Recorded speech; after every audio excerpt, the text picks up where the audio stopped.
The massive space station Harmony Point had never seen such activity. Ships filled with Dragon Empire guards flew in perfect formation toward the docking bays. Their black hulls gleamed with silver markings that showed the power of their emperor. Every alien species on the station stopped what they were doing to watch through the viewing windows. Inside the main control room, Station Commander Yelthar nervously adjusted his uniform. He had received word 3 days ago that Emperor Taman himself would arrive for trade negotiations. The Dragon Emperor had not left his home world in over 50 years. This visit meant something important was happening in the galaxy. Clear the main dining hall, Yelthar ordered his staff. Only essential personnel may remain. The human cleaning crew can stay, but they must not speak to anyone from the Dragon delegation. In the lower levels of the station, Minji wiped down tables in the main dining hall. She wore the simple gray uniform of the human service staff. Her name tag read Server 4A. Most aliens on the station did not bother to learn human names. They were just workers who served food and cleaned rooms. Minji had been working on Harmony Point for 2 years. She sent most of her pay back to Earth, where her brother Minji worked in the dangerous mining colonies. The debt collectors had taken him when their parents died. Minji hoped to earn enough money to buy his freedom someday, did you hear? Asked Dong-hyuk, the human supervisor. His face looked worried. The Dragon Emperor is coming here today. We must be very careful. Dragons do not like humans. Minji nodded. She had heard stories about the dragons. They ruled a huge empire that controlled hundreds of star systems. Dragons were proud beings who thought they were better than all other species. They had scales that changed colors with their moods and could live for thousands of years. The dining hall doors opened with a loud hiss. Station security guards marched in, followed by the Dragon Advance team. These dragons wore dark armor and carried energy weapons. Their scales were deep blue and green. They checked every corner of the room with their sharp eyes. You humans, one dragon guard pointed at Minji and the other servers. Stay against the wall. Do not move. Do not speak. Do not look at the Emperor when he enters. Minji pressed herself against the far wall with the other human workers. She could feel her heart beating fast. Seokjin, the cook, stood next to her. His hands were shaking. None of them had ever seen a Dragon Emperor before. More dragons entered the hall. These wore fancy robes with gold thread. They must be the court advisors and nobles. One tall dragon with silver scales directed the others where to sit. This was General Wu Jin, the Emperor's military commander. Another dragon with dark red scales carried thick books and writing tablets. Scholar Kyung-ho always traveled with the Emperor to take notes during important meetings. Then the entire room fell silent. Emperor Taman walked through the doors, and Minji understood why dragons ruled so much of the galaxy. He was huge even for a dragon. His scales were pure black with edges that looked like they were made of starlight. His eyes were golden and seemed to see everything at once. Power radiated from him like heat from a fire. But what surprised Minji most was the small bundle in the Emperor's arms. A baby dragon no bigger than a human infant. The little creature had scales that shifted from blue to purple to silver. This must be Prince Jiho, the Emperor's son. The Emperor took his place at the head of the long table. The other dragons sat in order of importance.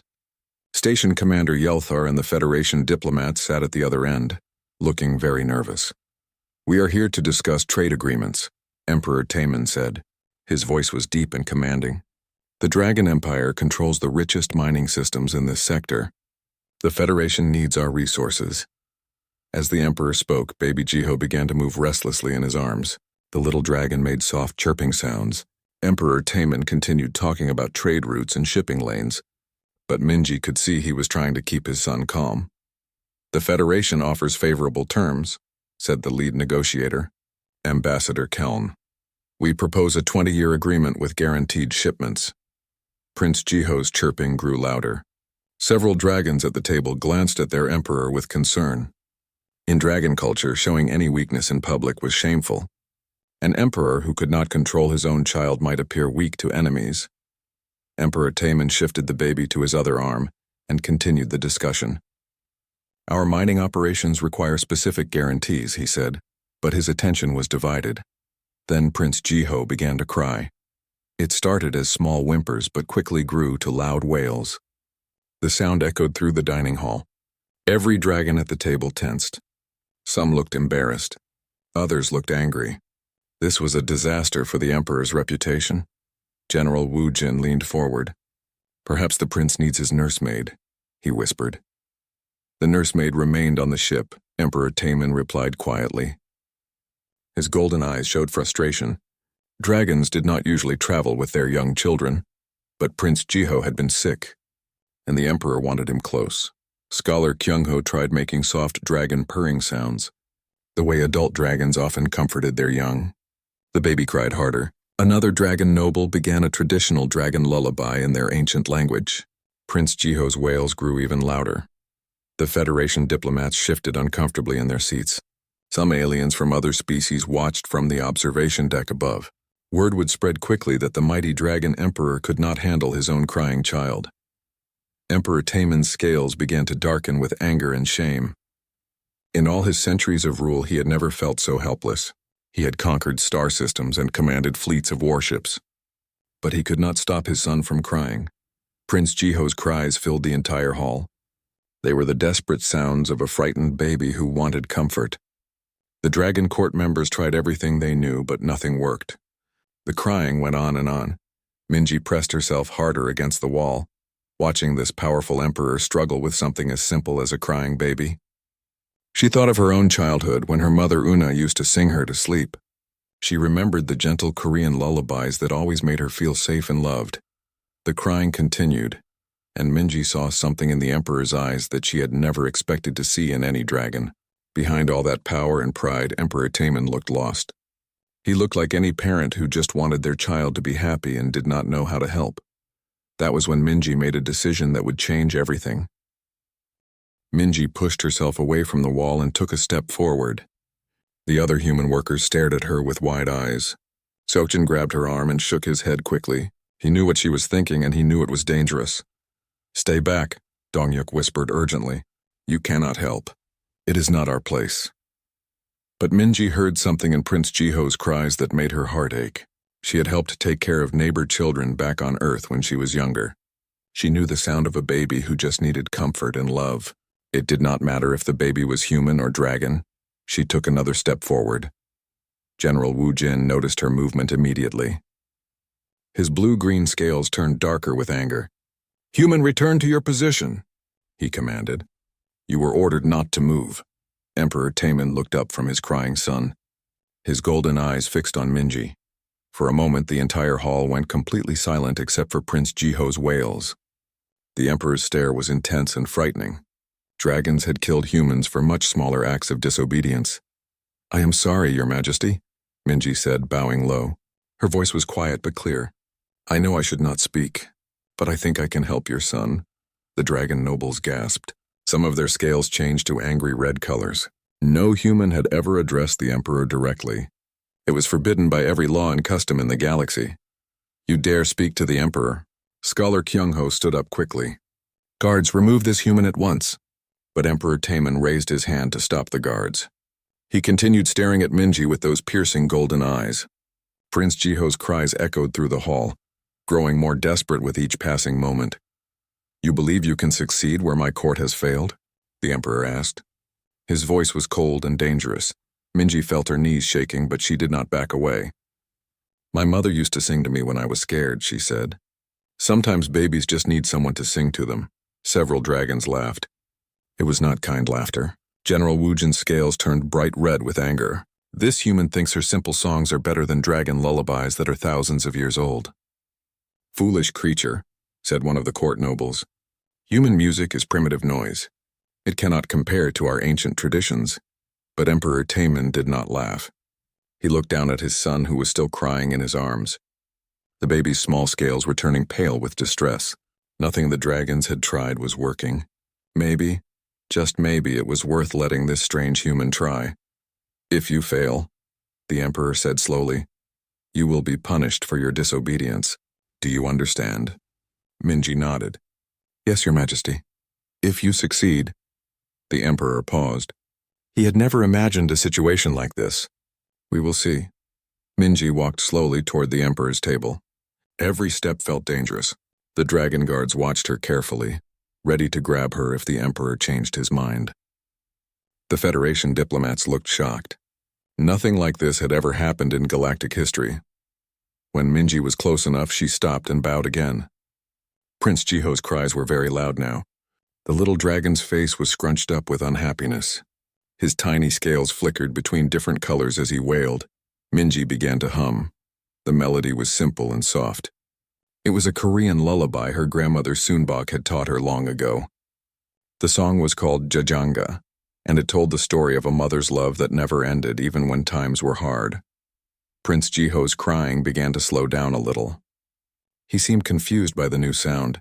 Minji started to sing the words quietly in Korean. She did not translate them because she knew the dragons would not understand anyway. But the meaning was in her voice. It was full of gentleness and caring. It spoke of comfort on cold nights and hope during difficult days. The baby dragon's cries grew softer. His small hands stopped waving around so frantically. He turned his head slightly toward Minji's voice. Emperor Taemin watched in amazement. His son had been crying for nearly an hour. The court's best musicians and childcare experts had tried everything. But this human girl's simple song was actually working. Minji continued singing. She began to rock gently from side to side, the way mothers everywhere rock their babies. Her voice grew a little stronger, but it remained soft and soothing. The lullaby talked about sleeping peacefully and waking up to sunshine. Prince Jiho's cries became small whimpers. Then even the whimpers stopped. The baby dragon looked up at Minji with wide, curious eyes. His scales began to shift to calmer blue and green colors. The entire dining hall was completely quiet now except for Minji singing. Every dragon, every Federation diplomat, every station worker was frozen in place. They were witnessing something impossible. A human was succeeding where the mighty Dragon Empire had failed. As Minji sang, something strange happened to Emperor Taemin. He found himself really listening to the melody. Even though he could not understand the Korean words, he could hear something in the music that touched him deeply. It was not just a song. It carried real emotion, sadness, hope, love, and strength all mixed together. For the first time in his long life, the emperor began to understand something about humans. Their music was not just sound. It came from their hearts. It told stories of their struggles and their refusal to give up. This simple lullaby carried the weight of a mother's love and a grandmother's wisdom. Prince Jiho's eyes grew heavy. The baby dragon yawned, showing tiny sharp teeth. His scales settled into a peaceful pale blue color. He was getting sleepy. Minji finished the last verse of the lullaby. Prince Jiho's eyes closed and he fell asleep in his father's arms. The baby's breathing became slow and regular. He looked completely peaceful. The silence in the hall stretched on and on. Everyone was too shocked to speak. Emperor Taemin looked down at his sleeping son, then back at Minji. This human had done something his entire court could not do. She had shown kindness to his child without asking for anything in return. She had risked punishment, maybe even death, just to help a crying baby. "What is your name?" the emperor asked quietly. Minji bowed low. "I am called Minji, your majesty." "Minji?" Emperor Taemin repeated the name slowly. It was the first time in over a century that he had spoken a human's name. Emperor Taemin continued to stare at Minji as Prince Jiho slept peacefully in his arms. The baby had not been this calm in days. The emperor's mind was racing with questions he had never thought to ask before. How had this human succeeded where his most trusted advisors had failed? "Your Majesty," General Woojin said carefully, "perhaps we should continue with the trade negotiations now that the prince is resting." But the emperor raised his hand for silence. He was not ready to return to business. Something important had just happened, and he needed to understand what it was. "Minji," the emperor said again, "where did you learn that song?" Minji kept her head bowed respectfully. "My grandmother taught it to me when I was little, your majesty.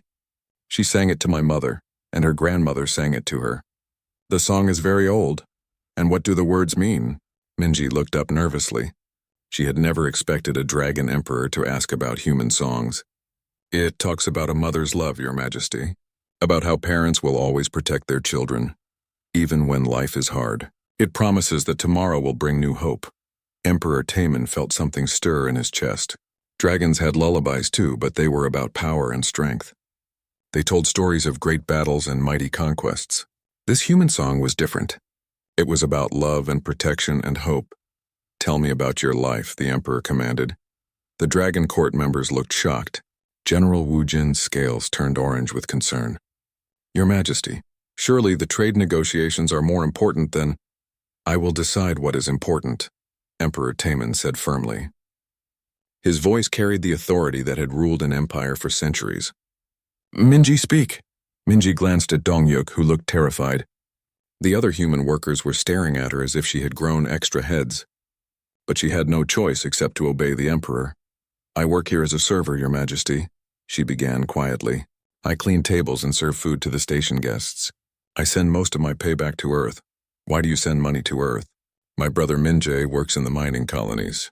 When our parents died, the debt collectors took him to pay what our family owed. I am trying to earn enough money to buy his freedom. The Emperor's golden eyes narrowed. How did your parents die? Mining accident, Your Majesty. The tunnels collapsed on Kepler 442b. 43 humans died that day. Minji's voice grew sad as she remembered. My father Hyunwoo tried to help rescue the trapped miners. My mother Yunha was bringing food to the rescue workers when the second collapse happened. Emperor Taemin had heard of mining accidents before, but he had never thought much about the individual lives lost.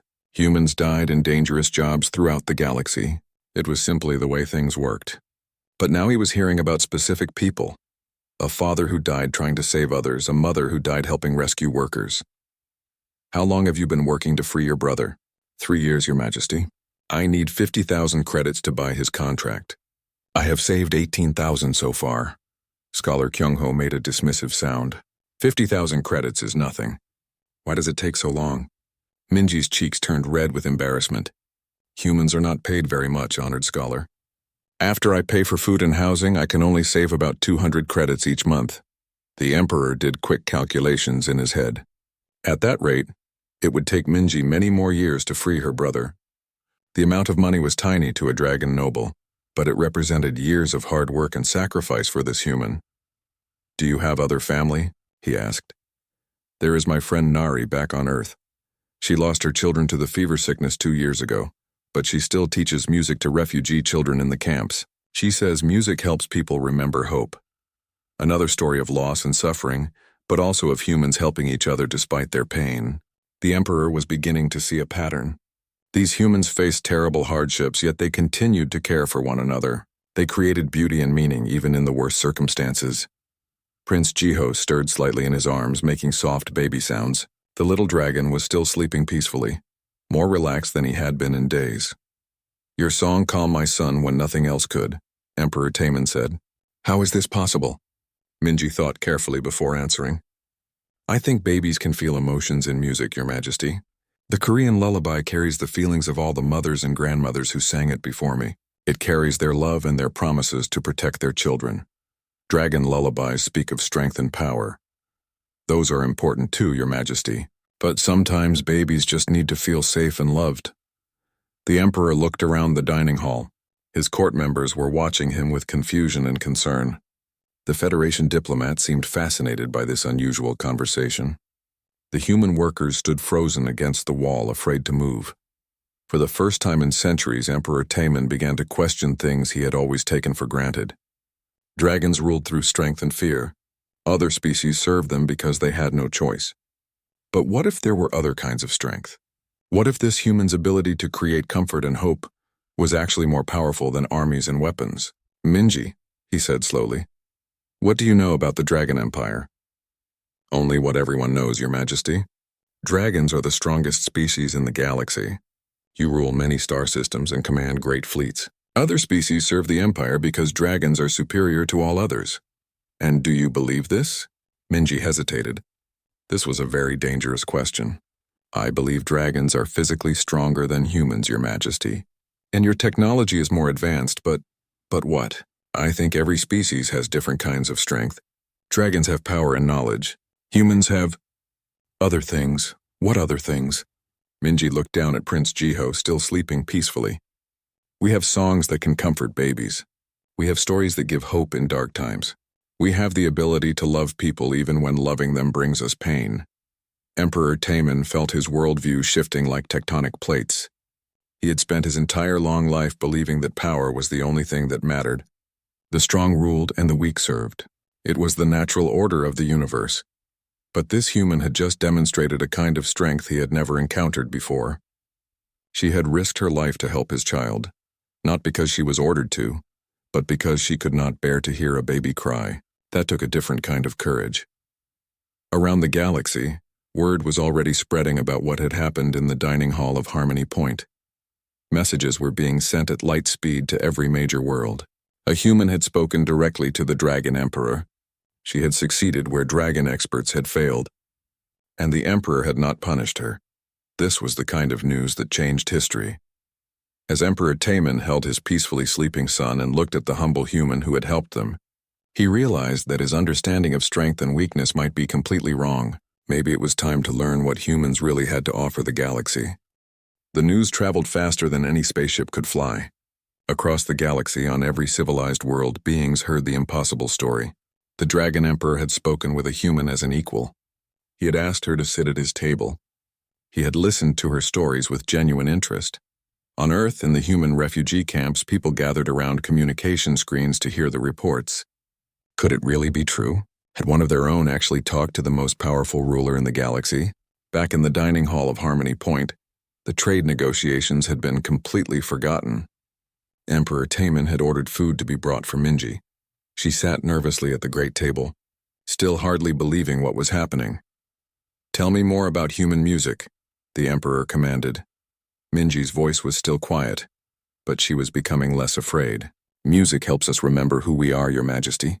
When humans are taken from Earth to work in distant places, we sing songs from home. It helps us feel less alone.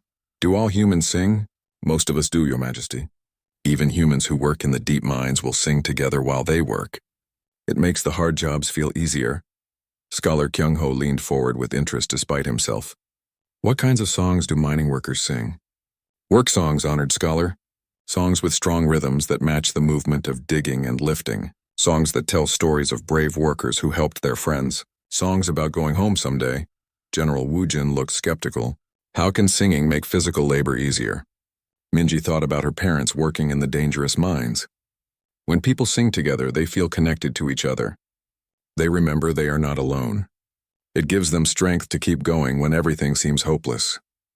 Emperor Taman shifted Prince Jiho to a more comfortable position. The baby was still sleeping peacefully. "Are there songs for different occasions?" "Oh yes, Your Majesty. Happy songs for celebrations, sad songs for when people die, love songs for weddings.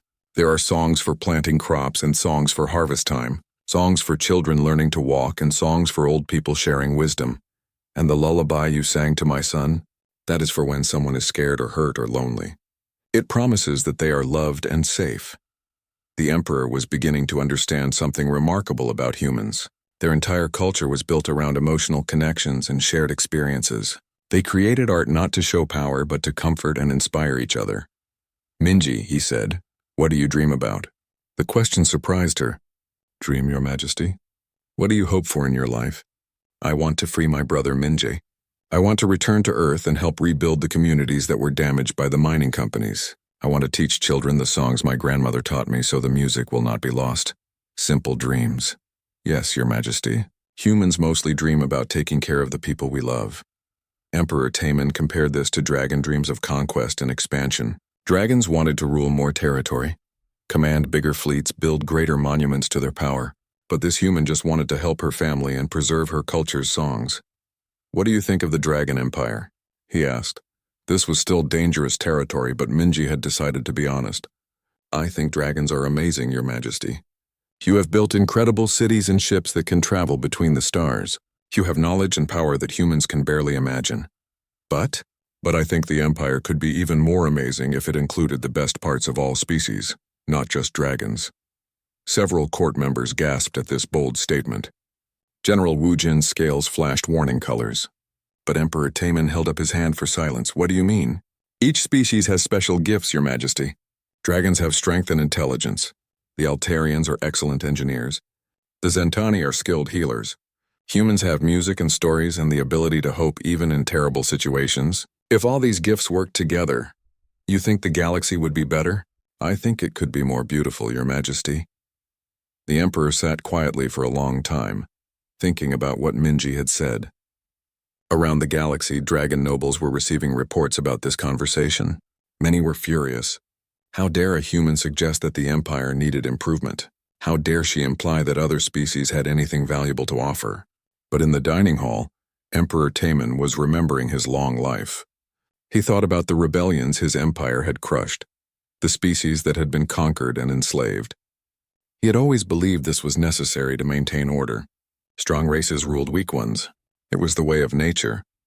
But what if he was wrong? What if the empire's strength actually came from the contributions of all its subjects? What if the humans working in dangerous mines and the aliens serving in his fleets were not just servants, but essential parts of what made the empire work? Minji, he said finally, would you be willing to help me understand more about humans? Of course, Your Majesty. But I am just one person. There are billions of humans throughout the galaxy. Yes, but you helped my son when no one else could. That suggests you understand something important. Minji looked around the room at all the powerful beings watching her. Your Majesty, what would you like to know? Everything.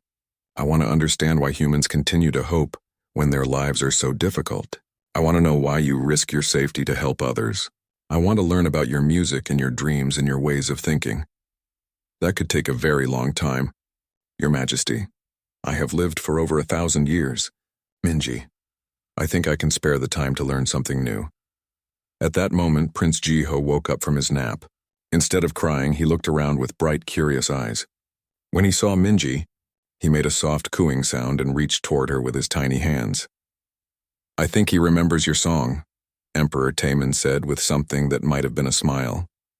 Would you like me to sing to him again? Your Majesty? Yes, but this time translate the words for me. I want to understand what you are telling my son. Minji began the lullaby again, but this time she sang one line in Korean, then spoke the meaning in Galactic Common. Sleep, little one, sleep peacefully. You're safe and loved. Tomorrow the sun will rise and bring new hope. Your family will always protect you. Even when the world is dark, love will light the way. As she sang, Emperor Taman began to understand the true power of the human spirit. It was not about conquering or ruling. It was about creating light in darkness, hope in despair, love in the face of suffering. For the first time in his long reign, the Dragon Emperor began to wonder if there might be a better way to rule an empire, a way that included the unique gifts of every species, a way that built on love and hope instead of fear and power. It was a dangerous thought for an emperor to have. But as he watched his son respond to Minji's gentle song, Emperor Taman realized that the most dangerous thing of all might be continuing to rule the way dragons always had. Change was coming to the galaxy, whether the Empire was ready for it or not. 3 weeks after the incident at Harmony Point, Emperor Taman stood in the great throne room of his palace on Drakmor Prime. The ceiling stretched high above him, decorated with paintings of dragon victories and conquests. Statues of his ancestors lined the walls, each one carved to show their power and strength. But today, the emperor was not thinking about conquest. He was thinking about a simple Korean lullaby and the human who had sung it to his son. Your Majesty, General Wu Jin entered the throne room with heavy steps. His scales were dark with worry. We must discuss the situation. The noble families are growing restless. They do not understand your new interests. Emperor Taman turned to face his old friend. What exactly troubles them, Wu Jin? You have announced that humans will no longer be classified as a lesser species. You have ordered the creation of cultural exchange programs. You have begun reviewing all labor contracts in the mining colonies. The nobles fear you are going too far, too fast, and what do you fear, old friend? General Wu Jin's scales shifted to darker shades. I fear that your kindness will be seen as weakness. I fear that other species will think they can challenge dragon authority. I fear that the empire my ancestors died to build will crumble. Emperor Taman walked to the great window that looked out over his capital city.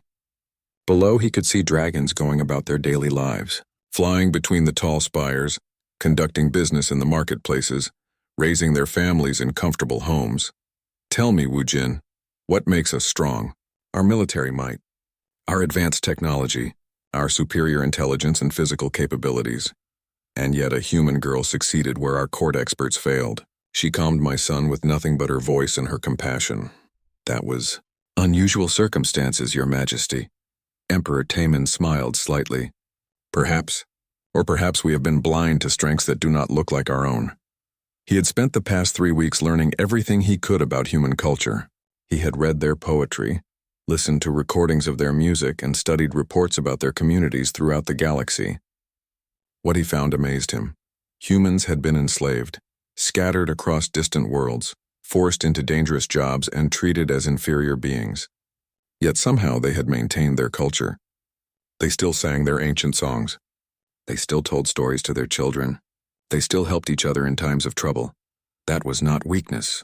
That was a kind of strength even dragons could not match. Your Majesty, Scholar Kyung-ho entered the throne room carrying a data tablet. I have the report you requested about the human mining operations. Speak. The conditions are worse than we realized, Your Majesty. Many humans work 16-hour shifts in dangerous tunnels. Safety equipment is minimal. Workers who are injured are often abandoned.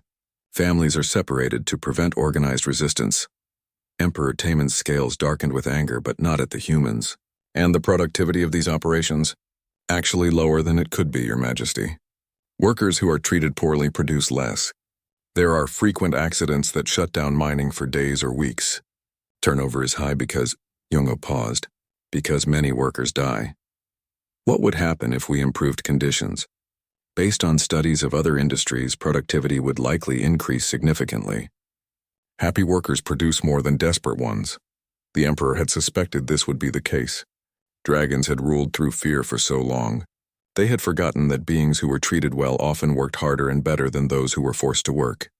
I have made my decision, Emperor Taemon announced. We will begin immediate reforms to the mining operations. Safety standards will be improved. Work shifts will be limited to 8 hours. Families will be reunited whenever possible. General Wu Jin looked shocked. Your Majesty, this will cost enormous amounts of money. It will also save money in the long term through increased productivity and fewer accidents. But that is not why we are doing it. Then why? Emperor Taemon thought of Minji, probably still working as a server on Harmony Point, still trying to save money to free her brother. Because it is right. The word hung in the air like something foreign. Dragons did not usually make decisions based on what was right. They made decisions based on what increased their power. There is something else, the Emperor continued. I am creating a new position in the Imperial Court. Cultural Ambassador for Humanity. The person who holds this position will help us understand human perspectives and needs. Who will you appoint to this position? Scholar Kyung-ho asked. A human named Minji. Send a ship to bring her here. Both Wu Jin and Kyung-ho looked stunned. A human in the Imperial Court? It was unheard of. Your Majesty, Wu Jin said carefully, the noble families will never accept this. Then the noble families will need to adjust to new realities. Emperor Taemon's tone carried the absolute authority that had ruled an empire for centuries. But there was something new in it too. A warmth that had not been there before. 2 days later, Minji stood in the same throne room, wearing simple but clean clothes provided by the palace staff. She looked tiny next to the massive Dragon Emperor, but she held herself with quiet dignity. You sent for me, Your Majesty? I have an offer for you, Minji. I would like you to serve as Cultural Ambassador for Humanity. You would help the Dragon Empire understand your people better. In return, I will immediately free your brother and provide housing and education for both of you. Minji's eyes filled with tears. You would free Minji? It is already done. He is on a ship traveling here now. He should arrive tomorrow. For a moment, Minji could not speak. 3 years of saving every credit. 3 years of working long hours and sending money home. 3 years of missing her brother terribly. And now he would be free. Why? She whispered. Because you showed kindness to my son when you had no reason to help us. Because you taught me that strength comes in many forms. Because I believe the galaxy could be a better place if different species truly worked together. I accept, Your Majesty. 6 months later, the changes were visible throughout the Dragon Empire. Mining operations had been transformed with better safety equipment and reasonable working hours. Productivity had increased by 40%, just as Kyung-ho had predicted. More importantly, something had changed in the way dragons viewed other species. Cultural exchange programs brought artists, musicians, and storytellers from many worlds to dragon planets. Dragon children learned songs from Earth and Altair and Zentros. In the Imperial Palace, Prince Jiho was learning to walk. When he was fussy or frightened, the palace staff knew to call for Minji. She would come with her gentle songs and her patient voice, and the little dragon would calm down immediately. Emperor Taemon often watched these moments from the doorway. Each time he was reminded of the day that changed everything, the day he learned that true strength was not about conquest and fear, but about compassion and hope. The throne room had been redecorated. The paintings of battles had been joined by artwork from many worlds. Music played softly in the background, sometimes dragon ceremonial pieces, sometimes human folk songs, sometimes the complex harmonies of the Altarian choirs. The Dragon Empire was still the most powerful force in the galaxy, but now that power was used to build and protect, not just to conquer and control. And in the evenings, when Prince Jiho was ready for sleep, a human ambassador would sing gentle lullabies in Korean, while the Dragon Emperor listened and learned the words. The song spoke of love that never ended, of hope that survived even the darkest times, and of the promise that tomorrow would always bring new light. It was a new kind of strength for a new kind of empire. And it all began with a waitress who could not bear to hear a baby cry.